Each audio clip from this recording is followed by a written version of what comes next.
And we're back, paying our respects. Paying our respects? Yeah. Cutting the respects out, putting them on our respective refrigerators.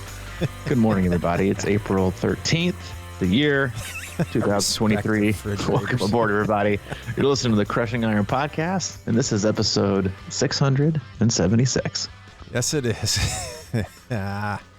Woo. As a little insider, Mike and I were talking about our moms, and both of our moms listen to this, so we're not going to go into too much detail, but we love you both. Yes, we love you both dearly. And you're one of the reasons we got this podcast off the ground, because you're one of the very few people that listen to this out of the gate.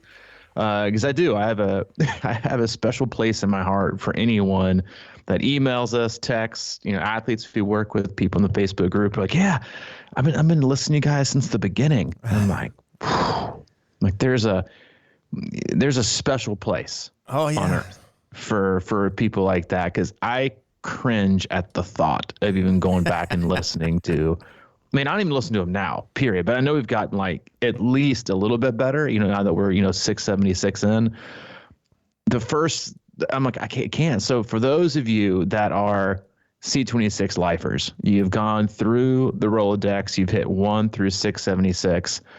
You deserve an award. Mm-hmm. I'm telling you, you deserve some kind of a plaque or a pin on the lapel, some flair. You deserve something. So this is our way of saying thank you. We appreciate you. We wouldn't be here without you. And you're if anyone says you're not patient, you can put this on your resume, because if you're a lifetime listener, you're everything that is patient and great about this world. So we appreciate you all.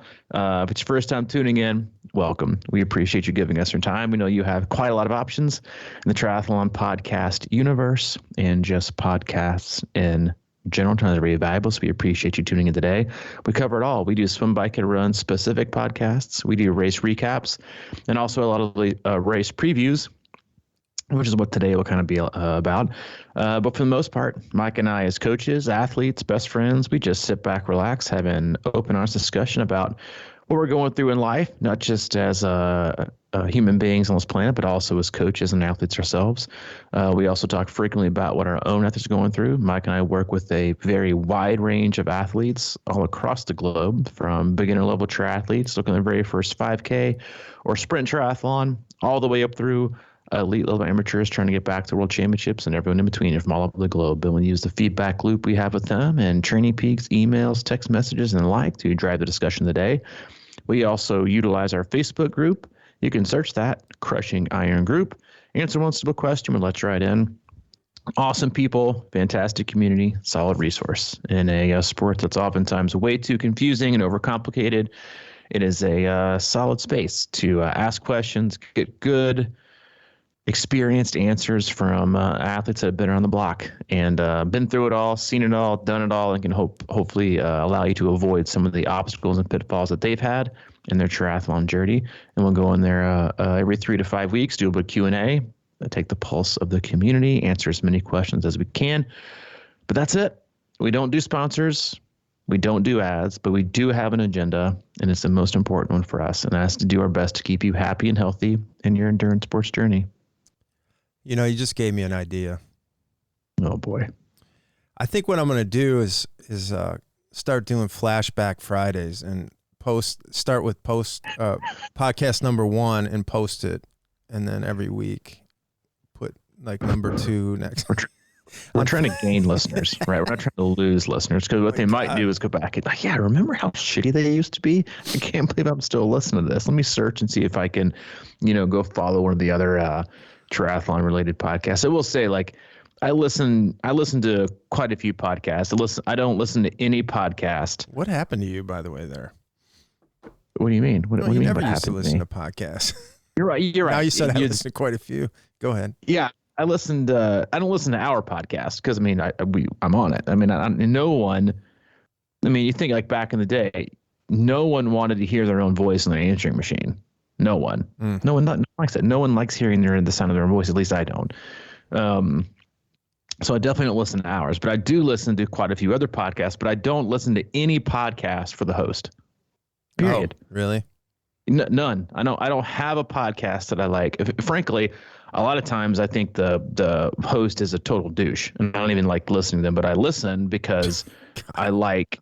It's true, but I listen because I want information from a quality guest, and so yeah, I listen to some, but I will say I've always been, and we always will forever be, a non-sponsored podcast. But I can see why some people appreciate the fact that we don't do this, because some of them are over the top when it comes to like this. And I've also found how easy it is to just kind of skip right on through those. Little fast forward 10, little fast forward 15. Mm-hmm. I'm like, so like, do the sponsors even really get their bang for the buck? And it's crazy how life-changing a lot of these supplements or brands or bikes or devices that people use that they spiel, how life-changing these things really are for these people. Yeah. I do too. I listen to a lot of casts and I do the same thing, but some of these people, I don't know. It depends on the cast. Sometimes they genuinely do it in a decent way where they do use the product or something. But anyway, the point is Flashback Friday. And, it'd be kind of like watching the original Star Wars and being like, oh, my God, we thought that was cool back then. Like the graphics. That'd be like what our podcast would feel like maybe. I don't know. Maybe we were solid right out of the gate. I don't think we were. I don't even know if we're solid now, to be honest. I think there's something there. I'm going to let you handle that because, again, I'd like to keep as many listeners as we have and not try to lose any. And speaking of handling, we want you to be able to handle your races this year in the best way possible. We usually do a bunch of race previews. We've done quite a few of those in the past. For example, we've got Ironman Texas coming up next week. That's podcast 575. We do a race preview of that. We've got Chat 70.3, which goes on in May. That's podcast 479. And then for those of you doing Ironman Wisconsin, that's podcast 611. We've got quite a few podcasts surrounding those courses. And so this year, instead of just focusing on one specific race, knowing that, while there's a ton of athletes doing those, not everybody's doing it, but the courses can be similar to those that you are doing, right? So if you're doing, a flat course if you're not doing a flat course like Texas, you might be doing Florida. You might be doing Arizona. You might be doing Gulf Coast 70.3. You might be doing, other very, very flat courses like Atlantic City, or you might be doing a course like Wisconsin. That's hilly, but you're not doing it. You're doing Tulsa, or you're doing Coeur d'Alene, you're doing Lake Placid, you're doing Mont Tremblant.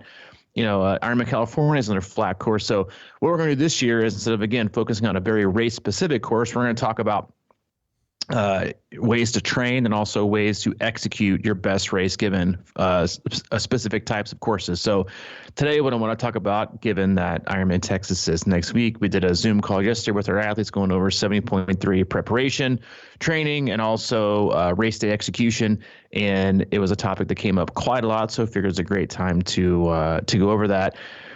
I wanted to start with the flat courses, and I doubt we get into the hilly courses. We'll do that next week. But this podcast would be, again, mainly driven towards flat courses. They're all open water swims, lake or ocean, but flat to, minimal rolling, terrain. And then the run will be a little bit different for all of them. But, California, Texas, Arizona, Florida, I think some of the Grand Rapids races, those are also fairly flat. So flat courses, and what I found, and we'll start with the swim, is one of the biggest challenges that I have with athletes that are starting these early season races is when it comes to exposure to open water swimming. So again, you got Texas next week. You're gearing up for your April, May, June flat race, right? Again, regardless of distance, regardless of sprint, Olympic, 70.3 or full. Early season open water swim usually have way more issues than late season. Why? Well, for the most of you, depending on where you live, you haven't had a tremendous amount of time to get open water exposure, right? You've been, it's been winter, it's been even early spring. It's not warm enough. So you haven't had your wetsuit on in a while, and you haven't been open water in, maybe 4, 5, 6 months. And then the other biggest thing for most people is your swim training isn't, even if you trained up for a full distance or 70.3, you more than likely took time off at the end of last season, right? So you finish up 2022 with the bang, and then October, November, December, you're like, yeah, I'm kind of doing my thing a little bit, but it's the swim. It's not that big of a deal. So what happens is you start these early season races, and your open water swim is, I'm not calling it atrocious, but it is lackluster in execution, mainly because of two big things. One, open water swim fitness, and two, exposure.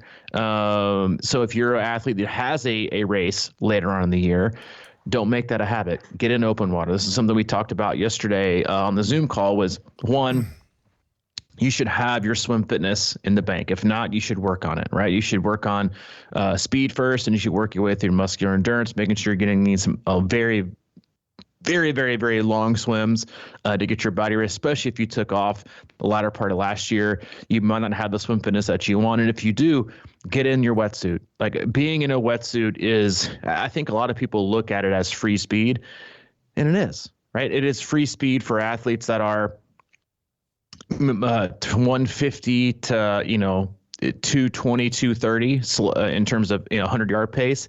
But a couple of considerations for early season and even late season races, for all races when it comes to open water swimming, is the wetsuit that you have, you should practice in it. Not just once, not since last year, right? All of our body shapes change, right? Over the course, especially over the course of winter. Most of our body shapes change. Even if you put on like 4 to 5 pounds, wetsuits are pretty constrictive already. So you might be a lot more constrictive than you normally feel from last season. Don't just assume it's going to feel right. And while I appreciate the effort and the intention, a 10-minute swim in your wetsuit is going to give you zero feedback on how the fit is. Zero. I highly recommend getting in the water. If you can't get in open water, get in a pool. It's going to be super hot. I get it. It's not going to be that comfortable, but make sure you get in the water for an extended period of time and see how and when, or if not, or if when, how much your shoulders start to fatigue. That is the main issue athletes talk about when they talk about open water swimming in a wetsuit, is that their shoulders and arms fatigue quickly, and that's due to a fit issue. So you don't want to go, want to be 500 yards into your 2.4 mile swim or 70.3 and figure out that your arms are fatiguing, right? Which is another reason why when you train, you really want to focus on a lot of pool buoy work, a lot of paddles, make sure your upper body is really prepared, but get in your wetsuit, right? Not just from an arm standpoint, but from a compressive standpoint. One of the reasons why swim skins and wetsuits are so fast is because they apply compression to your body, right? Yes, the outside, the textiles, the wetsuit, the neoprene, it's all faster. It's more hydrodynamic in the water. But one of the other big advantages that wetsuits and swim skins have, same with tri-suits, right, is because they are compressive in nature. And when they compress your body, they create less square inches for you to drag through the water. But in order to do that, it is compressive. And when you feel compressed in your torso, right, your diaphragm, your heart, your lungs, that is what gives you that kind of anxious anxiety feeling. You feel like it's too much pressure. You feel like it's too tight, and then your heart rate goes up.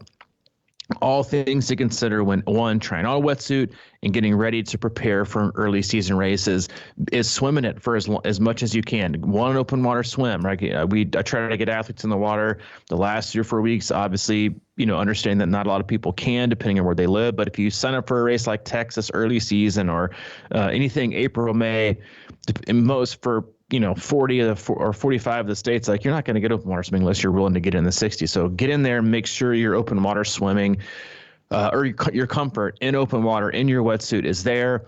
And then another thing, if you are going into a hotter race, again, this doesn't matter if it's 70.3s or fulls. Obviously, wetsuit consideration are totally different for sprints and Olympics because the distance is so short. For most people, the amount of time it's going to take you to get it off totally negates actually putting it on. Is heat. If my hard, fast standard rule is, and again, this is me specifically, but I do think it is something to consider for all athletes, no matter the time of year, is when you're putting on a wetsuit and you're considering swimming in it for race day, obviously you consider it free speed, right? And it is to an extent. But if you are already a very, very accomplished swimmer, excuse me, then up to about, I would say high 140s, 150, you get helped the least, right? Because the wetsuit keeps you higher in the water. But if you're already higher in the water, then really the biggest benefit is just the neoprene and the fabric and the textiles and that are used to make you more hydrodynamic and less square inch. It's more of a compressive feel. You might want to think about, am I going to lose feel for the water? Am I going to have shoulder mobility? Is this going to, cause me to be more tired in my aero bars because my shoulders are already tired? The other thing, and the biggest thing, is when it comes to the ambient temperature. If the ambient temperature for the day is going to be 80, 85, 90 degrees, high humidity, high dew point, go through your mind and your thoughts and think, and we've talked about this on many a podcast, because the name of the game on hot days is not to cool yourself. It's to prevent yourself from getting hot. It's to prevent yourself and delay your core temp from rising to where it's just about cooling yourself off, because the only way to cool yourself off is to slow down, which isn't something you don't want to do on race days. So while you might save a minute or two, in your wetsuit swim, think about how slow you're going to have to go to get your heart rate under control, or to get your heat under control on the bike or on the run. For me, I know it's 76 and change for a wetsuit temp. For me, it's like 72. It's because anything over that, I feel hot, I overheat quickly. Don't just take a wetsuit as a given if it is wetsuit. Think through things like that, because again, if you're in that range of 150 to 220, 225, then you get the biggest benefit from the wetsuit. If you're under that or over that, right? If you're a person that swims over 220 per 100, then the benefit you get from the wetsuit is negligible. It's kind of like getting race wheels and going, 13, 14, 15 miles an hour. The faster you are on your bike, the more benefit you get from the race wheel. So a lot of things to consider. It might seem overwhelming, but I think a lot of people just put their wetsuit on and hope for the best, when there's a lot goes into it, and you should practice in it, get it comfortable in it. I even recommend putting your heart rate strap on, putting your wetsuit on and standing there for 10 minutes and simply just watching how much your resting, standing, static heart rate rises over the course of 10 minutes. For most people, it's like 10 to 15 beats. That's significant when we talk about an energy expenditure for the day, not to mention once you start moving. So again, a lot to consider. I know I went through a lot right there just about the swim. But I think a lot of people just assume the wetsuit is a given, and it does save them time. But I think it does hurt a lot of people, especially early in the year when they haven't had time to get comfortable with it. Mm-hmm. Yeah. I'm the poster child for like stuff like this, historically at least. And it seems like every year, even last year when I didn't swim open water until I got up to Madison. And that when you were talking, it reminded me of something I saw in the hotel.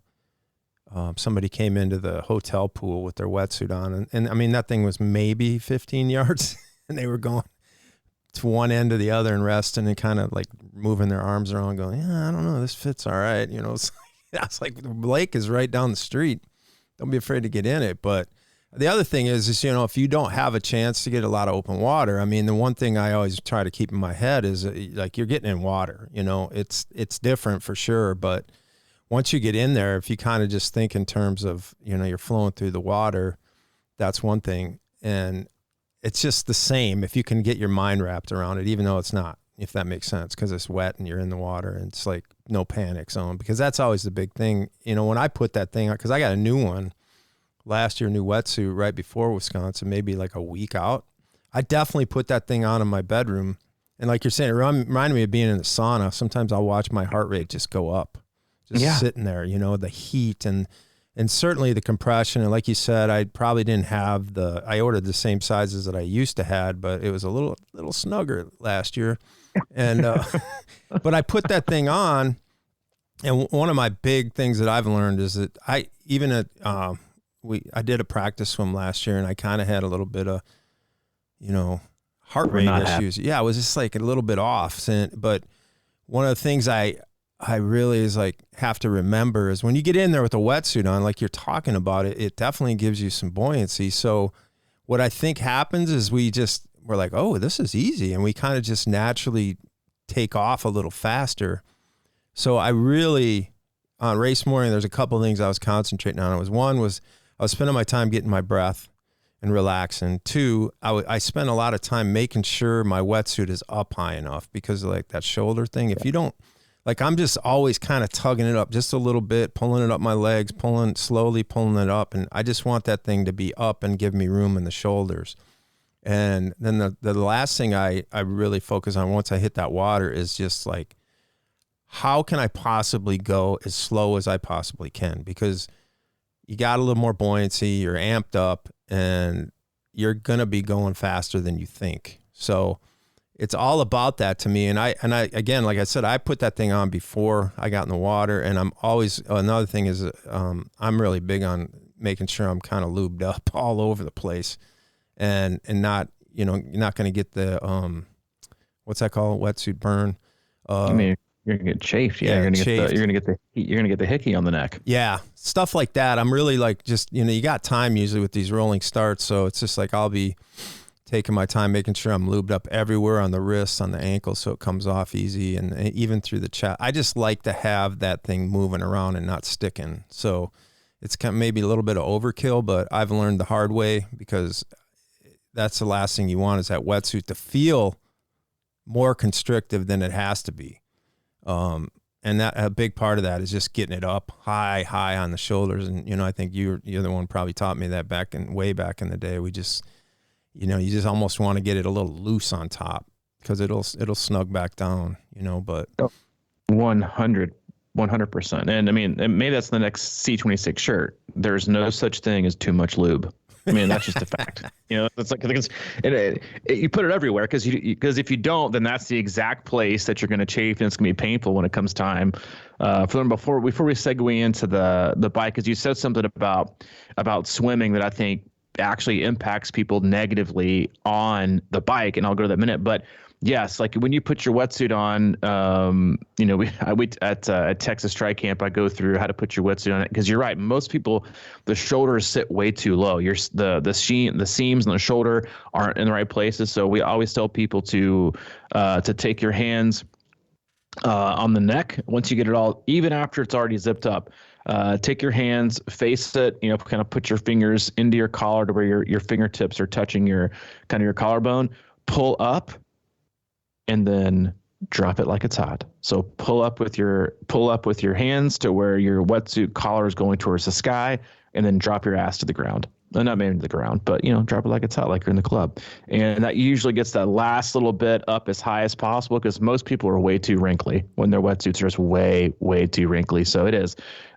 Make sure they're high enough. If you don't know how to put it on, and last bit of advice, again, getting in your wetsuit for 500 meters isn't getting ready for it. That's like you saying that I put my tri-suit on to make sure everything felt right. I rode around the block for 10 minutes and it feels great. Everything feels great for 10 minutes. That 10 minutes isn't where problems arise. Same with the wetsuit. Get in the water. Don't mess around. Swim continuously for a long period of time. Swim race pace. Just how it should feel. And kind of segueing into the bike, because we're talking about flat courses today.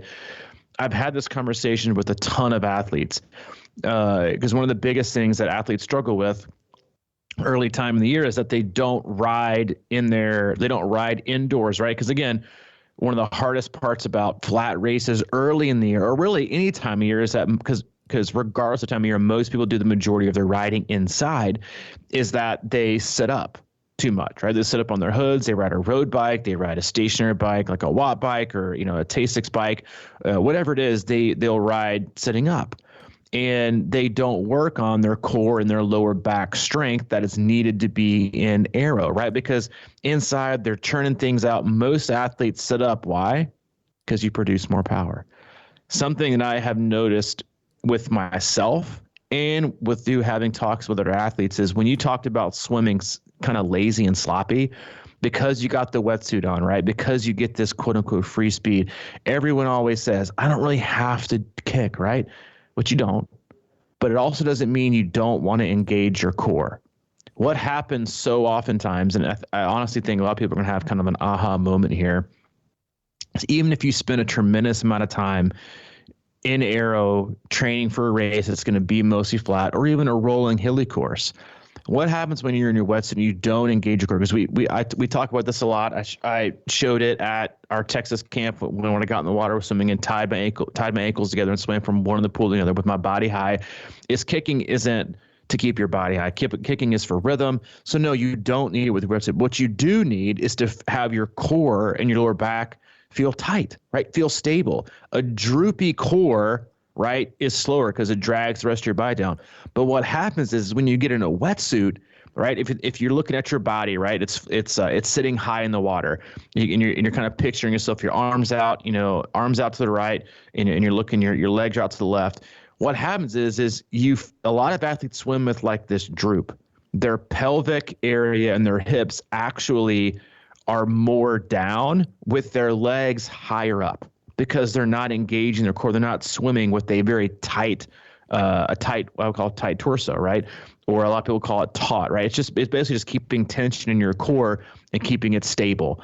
So what happens is you don't have a stable core because you're just being lazy with your form and just kind of moving your arms, expecting the wetsuit to do the rest. Well, your legs are high, not because you're kicking, but because of the buoyancy of the wetsuit, especially in salt water, that you end up sagging the middle part of your body, which puts undue pressure on your lower back. And then halfway through your swim, like, why is my lower back hurting? Right? It's because it's been put in a bad postural position. And then you get on your bike and you're trying to get into aero, you're trying to have good posture, in your horns, and guess what? Your lower back hurts. All things to consider. And again, going into, especially flat courses, kind of like I mentioned before, people, when you're inside, like if you're fortunate, if you're not doing Texas, you're not doing Gulf Coast, even Chat's a pretty flat bike course, in my opinion. There's a lot of early season races that are flat. If you're not doing this, you're doing a late season race, be in aero. Problems that arise when you train inside are plentiful. Why? One thing, it's more comfortable for a lot of people to sit up and ride. The biggest reason people sit up when they ride is they produce more power. And if you're riding with your buddies virtually and you don't want to get dropped, then what do? You sit up. You get instant power when you sit up. Your hip angle opens a little bit more. You're more comfortable. You're putting down more power. For a lot of people, all of your early season testing has been inside. And what is it? Were you testing aero? Probably not. You were testing sitting up. Get in aero, stay in aero. You're long, yes, it's fine to, and I tell this to our athletes, like if you've got really, really, really hard intervals and you're, 8, 10, 12, in longer weeks out, sit up during your intervals, get the most power, the biggest physiological response you can, create the most load within your body. But the closer you and sit up during the intervals, right? Or be in aero until your power fades and then sit up. Don't start sitting up. And then, but the long zone 2, long rides, all in aero, right? You've got to be in aero. It is harder to produce power in aero because of your hip angle. It's just a fact. You will not produce as much power in aero as you will sitting up.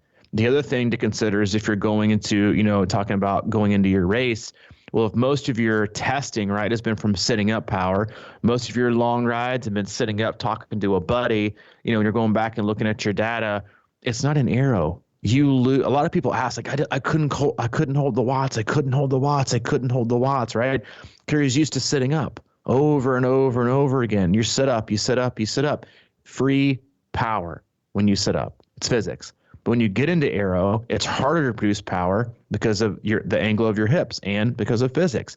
Then you get into race day and you're used to pushing 200 really easy sitting up, and then all of a sudden you get on race day and you're getting aero for a long period of time, and what happens? Heart rate goes up. Why? Because you're in aero. We discussed this about bike fits a few weeks ago. Your elbows are too close together in your pads, right? So you're restricting. Same thing with the wetsuit. You're constricting your diaphragm, right? Your chest. So it's harder to breathe. What happens? Heart rate goes up. Oh my gosh, heart rate's going up, and I'm producing more power. Hello, not at all what you want on race day. Right? On race day, you want max power, least, lowest heart rate possible.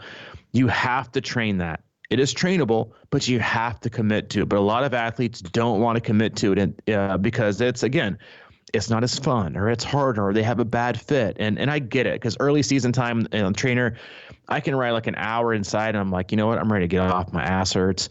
Outside, I can go 2-3 hours and maybe this is just fine, because it's so much more comfortable to do it outside. I get the reason inside, but again, if you picked a race, you picked it. You got to be able to do things and train for things, even if it's a late season race, right? Most of you are going to do 90% of your training inside anyway. Be comfortable in aero position. Make sure your core and your posture is correct. Make sure you're not putting too much pressure on your, on the outside of your shoulders, because on race day, so many people, we all see it, the last 20, 30 miles, if you're the one sitting up, right, moving your back, stretching out, then you're in a bad position. You should be able to just kind of like munch on your Uncrustable with one hand, cruise in aero, and be totally comfortable.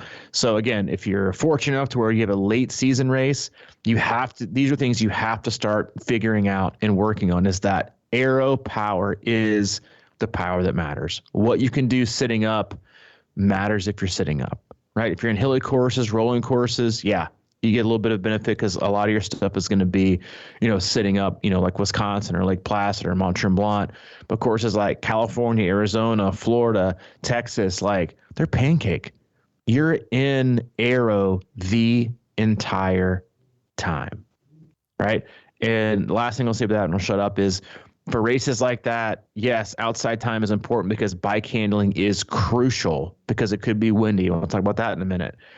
But the biggest thing is that even outside, right, depending on where you live, is, once every 3 to 4 weeks, doing your ride on the trainer for 5 hours in straight aero is beneficial, because what you're also doing is pedaling straight for 5 hours. I think one of the hardest things for people to remember is that while flat courses have benefit with lack of elevation and lack of terrain, they give back in usually wind and no downtime. You should, if you're not pedaling, you're slowing down, versus hilly courses, where most hilly courses, just by the nature of the location, aren't necessarily as windy, a lot of the times. And then, but the other thing is you can push a big gear up and then coast on your way down, right? You're still moving quickly. On flat courses, you have no reprieve. There's a lot there. But back to that swimming with a wetsuit, and I want to start from there, because that droopy thing that you're talking about, how your belly kind of curves down, it's like a belly button. Lower belly. Yeah. The engagement of the core and the ability to engage the core, I think, are probably some of the most underrated things in this whole sport, because not only does it matter in the swim, and I'm the same guy, and it's sort of like the same with the pull buoy. I get that same kind of thing, because I get lazy, and I always try to tell people, even when you're swimming with the pull buoy, engage the core, and then everything's going to feel better and you're going to go faster, because I think that's what happens is people that improve in the swim get better at engaging their core and getting that better body position in general. And that translates on the bike. Like you're saying, I mean, we used to ride up hills in aero all the time just in training, because it's one of those things. And I would always try to, if you kind of think about it as driving the whole pedal stroke from your core, that matters. And I think that, our legs get super strong and everything like that. But if you don't have that core, like you're saying, over time, it's just going to wilt away, especially on those courses that are flat, where you have to just keep going and keep going. You need to take some pressure off of that whole situation. And I think training your core to be engaged is one of the most underrated things. And it's not like clenching your core. It's just having it involved. And it's a really fine line, I think, sometimes, but like core strength, obviously core strength exercises and things like that are great. I noticed it yesterday. I noticed it on the run. I'm sure we'll get into it, but I just want to throw it out there because it is the core. And I think a lot of people fall into this trap in the run too. We sit at desks all day. We have this kind of hunch thing, and we got our belly kind of hanging out. And I think over time, it just gets lazy. And to engage that, and especially like on the running, I've been running lately thinking about that, when we talk about high knees and leg kicks and things like that, and just kind of keeping that in your routine, because I think it really brings everything in the body together more, and it helps you, everything like that just helps you go faster. It's taking pressure off of the legs, and your core is so strong, and it's used the whole day, and that's what happens, I think, is like at the end of a bike, you start sitting up because you can't handle it with your lower back and your core. And that is something that you want to, you can imagine how that's going to start affecting the run pretty quickly if you can't handle it on the bike too. So it's just one of those things that I try to keep it on my mind, and I can tell as I get longer in the season and I'm sitting in aero more, and I can tell I'm just getting stronger, because one of the other things is if your core isn't engaged and you're not, that's when your shoulders start hurting, your wrists start hurting, because you're putting so much pressure and weight on them. You're just sitting out there. And I always tell people, it isn't about like totally leaning down on your aero bars. You should kind of be easing some of that weight with your core. So, I mean, it's a hard concept to grasp unless you kind of work on it and feel it out. But I think it's something that people should really keep top of mind and work on all the time, because it's not easy. You got to build the strength up to do it, but slowly but surely it comes around. And I think that matters in all three. Oh yeah, all three. And again, it goes back to the thing I always kind of joke about is when everyone's run falls apart, everyone blames the run. when the most likely answer is that somewhere along the lines you either overspent your energy, right? Or you didn't prepare enough with your energy, and the run is just a casualty. And that's just a fact, and you said it. And when it comes to flat courses, especially, right? Because we talk about it a lot when it comes to running, right? And we'll go there in a second, but when it comes to flat courses, like there is no opportunities to switch, right? The focus of the muscle group. And a lot of times when you train a lot indoors, while there's a huge benefit of being in air and getting that time and engaging the core, a lot of times you get, depending on the type of training you do, you don't get a lot of real, glute, hamstring, calf engagement, because your other pedal is pushing forward while if you're pushing down, right, you're going from 12 to 6 o'clock on your right, then you're making it really, really easy for the 6 to 12 o'clock on the left. So you're not engaging nearly as much of the what people call your posterior chain. That is what happens, and that's how you see it. Again, a lot of athletes fall apart on the run specifically, is because they've tired out so much of their body during the bike that they can't get it again. And they're, it's got to be cramping. Got to pop some salt pills. No, it's not. You just need to train your body better and in the correct way, right? A great way to do that is big gear work, right? A lot of torque work, because it's going so slow. You're having to generate torque and strength for the entire 360 degrees. The other thing about being an aero is making sure you have a plan with wind, making sure you know what it feels like to have a tailwind, and make sure you know what it feels like to have a headwind, right? A lot of athletes, again, going back to being calibrated, haven't gotten outside enough, they're not going to know or understand, right? Same thing with running. I think we talked about it a few weeks ago. Is the benefit you get with even just a slight 10-mile-an-hour tailwind.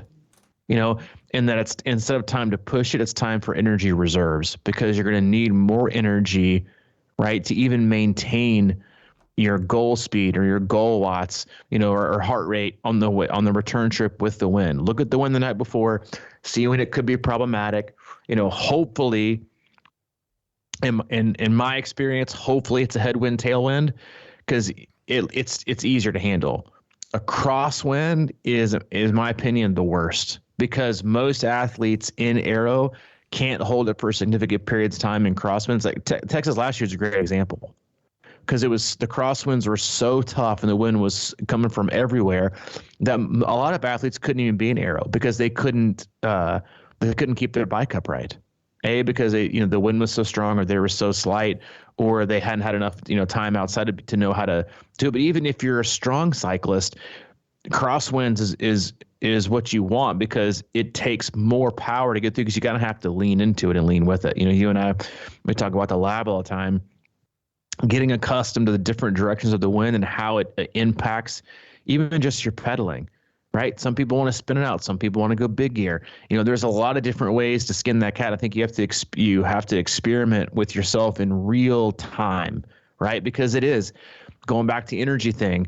And yes, doing a couple of your long rides just in aero is a great thing, right? Because you get that the postural benefit of being in aero the entire time and your hip angle being closed, and then seeing what it's like to run, off that and seeing if you have any issues with your bike fit. But when it comes to wind and energy and expenditure, if you train inside all the time, right? It's again going back to early season race or even late season race, because most people do 95% of their training inside when it comes to cycling. Some people do all of it inside in the pool, inside on the bike, treadmills and the run.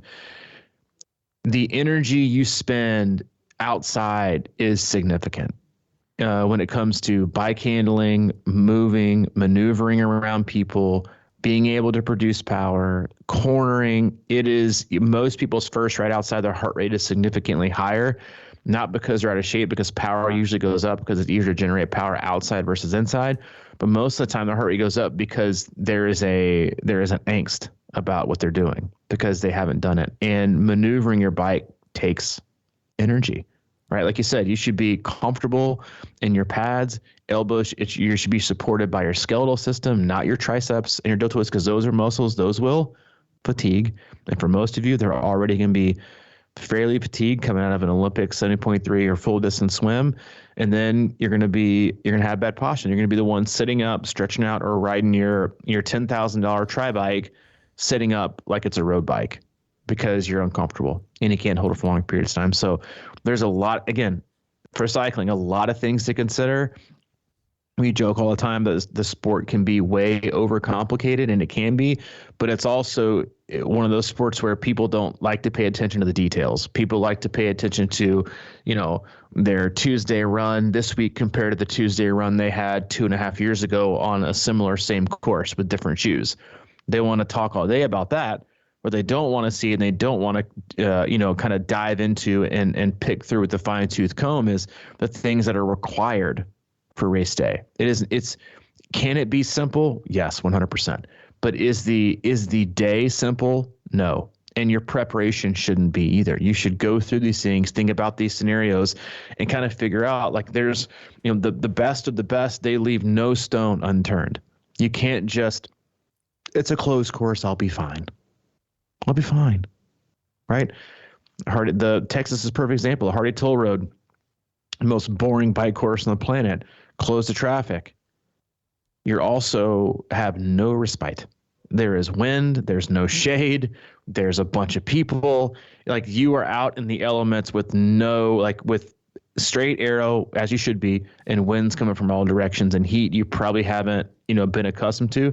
Even if you're living in Texas, it's only been hot there for the last 3 to 4 weeks, real hot. And then a race day, it's gonna be warmer. All things you have to consider. And then the last thing I'll say before we move on to the run, and obviously if you got anything else to add, is practicing your fueling outside in aero. Obviously sitting up is fine, but most people, again, riding inside so frequently, they have bottles in their down tube, bottles in the rear, bottles up front, have no idea how to drink while moving and staying in aero. They usually have 6-7 bottles sitting on the bar stool next to you while you're on your bike. Like, it's totally different. Grabbing bottles from aid stations, but being in aero, being comfortable, you saved up and you bought your bike for a reason because it's aero and it's a tri bike and has these options. If you want to be able to utilize those and be as fast as you possibly can, then you have to be able to hold that position for as long as possible. And that takes practice. Again, not just outside, but also practice inside. Yep. One of the interesting things that I find because I've been running on the treadmill most of the winter, and now I've been forcing myself outside. And like you said, I mean, on a treadmill, you're not going anywhere. On a bike, trainer, you're not going anywhere. So I think it's just easier to relax and know that you're not going to face any elements or wild animals or wind or any kind of stuff like that. So you kind of just be, and plus you're just set at the same pace a lot. And I've just noticed that because you get outside and my heart rate just goes through the roof whenever, even if I'm trying to do a zone 2 run or whatever. And I know a lot of people struggle with that. And I think one of it is just, because you're running to the horizon, you're moving, I think there's a natural tendency to want to get somewhere faster when you're out there. So it's really difficult to sort of calibrate that ability to relax and just kind of be in, on the treadmill on the road, sort of thing, or on the trainer on the road. And it's just it's so weird because I think back to when I was a kid, I went up to Lake Huron, and my cousins have a cottage up there, and he had a sailboat. And I remember the first time we were on the shore, and he's like, when I do this, and then we push the thing over here, and the sail comes over your head, duck down, and we were practicing on the shore. And we got out in the water, man. It was like incredibly difficult. And then the whole thing about how do you go into the wind with the sailboat? And it's very, very, I don't even really remember how we did it, but I think it's like you said, you kind of got to lean into it and be careful, and then it's almost like a weird ability to use the wind, even if you're going into it. And those are the things I mean, that's why I love the lab so much. It was like, I got to a point where when I cut into the wind, it was in my face, but it didn't seem to bother me. And I think it was just that practice every single lap, going like a half mile into the wind, and then you would get used to it. And it's something to do with that trainer effect. You kind of can get into that spot while you're outside. And it's not an easy thing to do, but I think it's just it's gotta be repetition. It's just getting out there and really starting to figure out how to, calibrate yourself to the weather. I was just thinking, does anybody have a trainer, pain cave where they have wind and random rains and shit like that coming at you? That'd be kind of. Wahoo has a wind simulator. Oh, they do. Yeah, it's the biggest piece of shit I've ever seen. It is amazing. It is not wind. It's a What's it do, shake shape. The bike? Yeah, it's a different shaped fan. That's all it is. Oh, okay. It's a different shaped fan. If you really want to pretend like you're riding in Texas or some of these really windy courses, get one of those industrial fans from Home Depot and put that on. But all it does is cool you off. That's it. That's all it does. It doesn't slow you down. It just cools you off. Right? It's not the same. It's really just kind of funny that they even have that. Moving on to the run. Again, going back to flat courses and the impacts it has on your body. Again, segueing from the bike into the run. Most flat courses, obviously, by definition of terrain, you see very, very few flat courses that also offer a hilly run. That's why you usually see flat and flat. The only course I can even think of, and most people wouldn't even call it a flat, but Chattanooga is the only course that I can think of. While the bike course isn't quote unquote flat, it's fast. But the run course is the opposite. It is hilly. It is a monster. But all courses we talked about, California, Texas, Arizona, Florida, Gulf Coast 70.3, Texas 70.3, any, Grand Rapids is another one. All these courses that, again, have flat bikes. If it's a flat bike, unless they did a remarkable job with the coursing, which kind of why they made the bike course 4 miles longer in Chattanooga to avoid as many hills as they possibly could, is you're going to have a flat run. And again, we talk about this frequently, and we've already mentioned it today, is that, what courses that are flat, don't offer, that are advertised as flat and fast, they do come with other variables. And going back to being an aero for long periods of time, if you haven't, if you're biking, 2.5, 245, 3 hours, 215, whatever, for a 70.3, and you're in that mostly in aero, and you didn't spend nearly that amount of time in aero in training, and you just did it with arguably or even possibly more power, right? So at a higher intensity, using more energy, then you're going to go and run. Well, that's a big difference in what your hips, what your quads, even your groin is going to feel like coming off on a run. Again, same thing for the bike. You're constantly using the same muscles, right? There is no, you don't get to rest. You don't get to, sit up on your bike, open up a little bit, and engage different parts of your muscles. That was like the biggest thing I hated about the old Louisville course. It's flat. It was just a quad burner. Like you asked for hills, because you finally got a chance to change up your gait. That was one of the comments about the Nice World Championship course, is that the bike is like hilly and fair and hard, and the run is just pancake flat. Like you said, looking off into the horizon forever. Same cadence, same muscle groups, right there. And you, well, again, I can run faster, but again, if you haven't prepared from a muscular standpoint to be able to stand that same cadence, that same pounding, like you and I are the same. I think we've talked about before, is I like having the undulating terrain. I like changing up from quad dominant to hamstring, calf dominant. I like going up. I like going down. And there's a few hills on the Texas course. No, they're not. Okay. I know allegedly everything's bigger in Texas. Well, guess what? It's not the hills. And it's definitely not on the Ironman Texas Run course. Yeah, there's a few speed bumps and slight inclines, but it's flat. And that comes with, again, it's different challenges than rolling courses. And so when you think about that, right, you think about how quad dominant these flat courses can be. And you do the majority of your training, sitting up on your bike, and you do the majority of your runs, you doing hilly terrain or not doing long flat runs, right? Because hills are great, but to an extent, you have to get more race paced or race specific in the terrain, because it is a different demand, right? Because you're going to get tired in different places. Again, going back to what we said a few minutes ago, when it comes to the run, it all gets blamed on the run, but usually the run is either a celebration of the energy that you have saved and the fitness that you have, or it is a visual breakdown of your inadequacies in training and in fitness and how you used them leading up to that point. If your hips are getting tired, again, going back to you talked about the core. I always call it the Ironman lean. You watch the Ironman run course and you see people crumbled over from the waist up.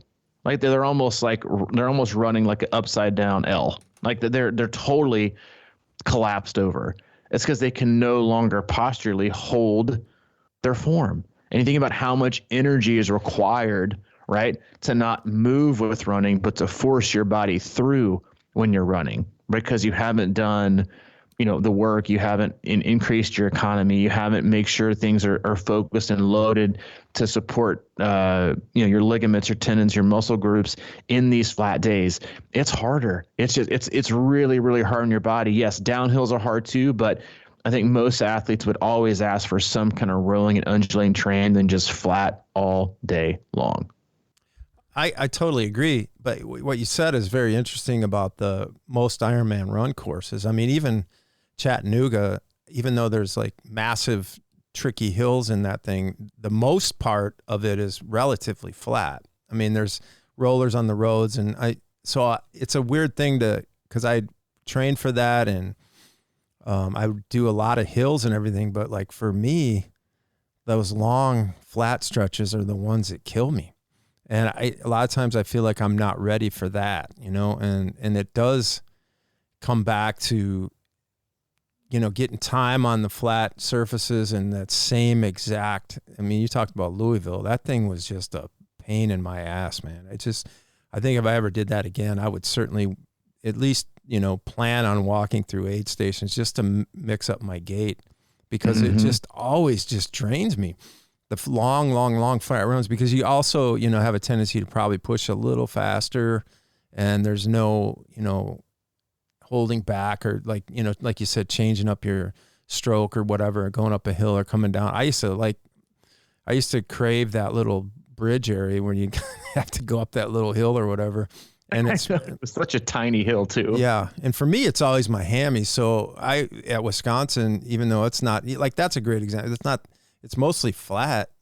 You know, there's a section with hills on it. Yeah, you need to be ready for that, but most people walk it anyway. Seems like half the time. So I really cherish the downhills where I can like engage my quads more. I just pound them, man. And it's just one of those things with those long, same with, you know, long flat bike courses. Yeah, you're going to probably go faster just in general, but it's that repetitive motion, man, that just, it's sort of like if you're not engaging your core, if you're not engaging like the whole body with it, and you just start, you know, kind of getting in a hypnotic trance and do the same thing over and over again, it's just, if you're not ready for it, it's just going to wear you down slow but sure. And I don't know, there's something about flats that are nice because I mean, it's one of those things where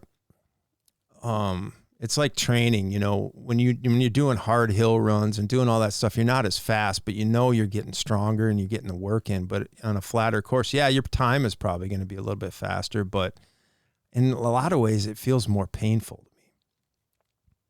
You know, like if I'm doing a hilly ride like Wisconsin, that course usually it beats you up, sure, but like if you're on a long, I shouldn't say this, I've never really done a flat bike course, but like just to be on, I guess there's just You've done Muncie. Yeah, that's true. But it's just, yeah, it's sort of that staying in aero and there's no reprieve and that kind of thing. I think it's a different kind of toughness, to be honest. At least for me, it is. It's just like, if you're not ready for it, if you're not comfortable in aero, there's a weird point in the season when I usually get more comfortable in aero than I do in my horns. At first, I'm always like just riding up a lot, and it's really difficult for me to kind of get that aero frame back. But then over time, so that's another reason I think that early season courses or races are tougher for me, is that I'm just not really used to being in aero, at least historically, because we, you know, in Nashville and chat, we could kind of get outside a lot earlier, so the weather was pretty good. But training in aero, by the end of the summer, I'm usually pretty good at it.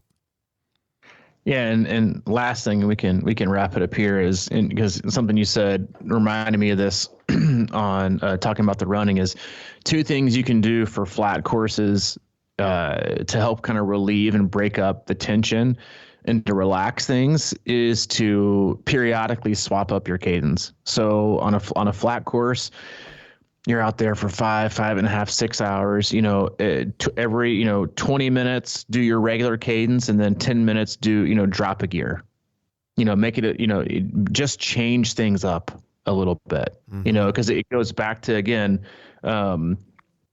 why, you know, so many coaches are advocates of a slightly lower gear, you know, big gears, you know, 60, 70. I mean, still my fastest bike split to date is a 5:30, again, which isn't blazing fast, but it's not slow.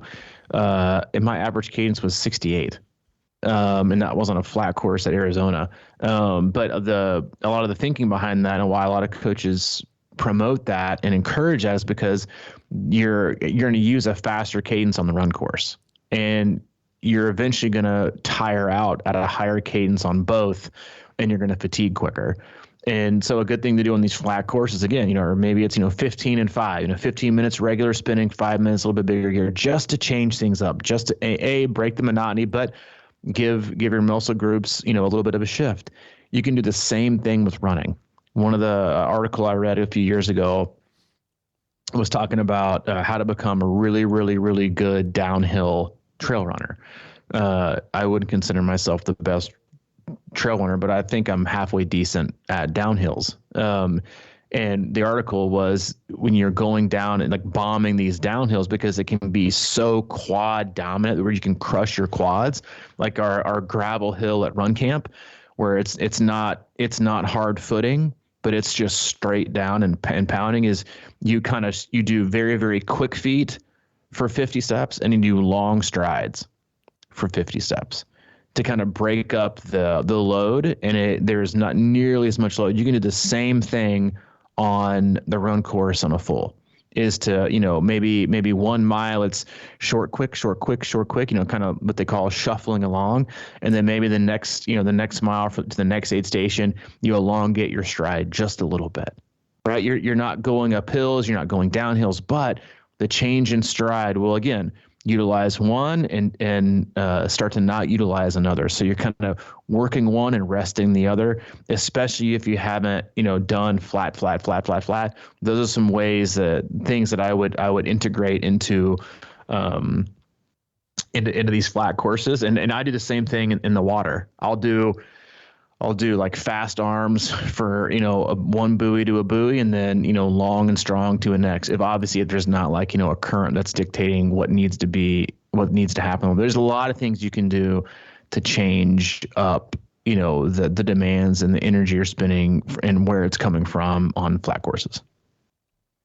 That's good. And that ought to do it. That'll do it. Yeah. I was just writing that down. So, yeah, I'm all about that, man. I think that's something I've done kind of instinctively too. Is just that, you try to, because if it's just the same muscle group over and over and over, you got to kind of engage some other stuff, Engage different stuff. And we hope you engaged you today. Had a few technical difficulties, so if those were apparent when you're listening, I'll apologize, and I'll blame it on the Grid Collaborative, which is where I have my co-work space. There's way too many people in here eating up the Wi-Fi. Hopefully you did notice, and Mike can work some of his magic like he always does. If not, again, apologies, and thanks for being patient with us. As always, again, we love you. We appreciate you. Go to our website, c26triathlon.com. It is our one-stop shop for all things coaching, camps, and community. If you want to support us, while we don't do sponsors and we don't do ads, we do offer ways to support us, and that is either go on to your favorite podcast platform and give us a solid review, show us that you love us, and you can also go, again, to our website, click on the online store, and purchase some swag. We got great items in there, great apparel, great accessories. That's the best way to support us and keep the podcast rolling through ad-free and sponsor-free. If you need any info on coaching, click on that tab. Find the coach that's right for you. And if you need anything from Mike specifically, he's at crushingiron@gmail.com. And if you need anything from me, I'm at c26coach@gmail.com. Okay, buddy. All right. We got through her. Yeah, got through her. We'll do it again next week. 676. In the can. In the can. All right, man. I'll talk to you later. All right, dude. See you, buddy.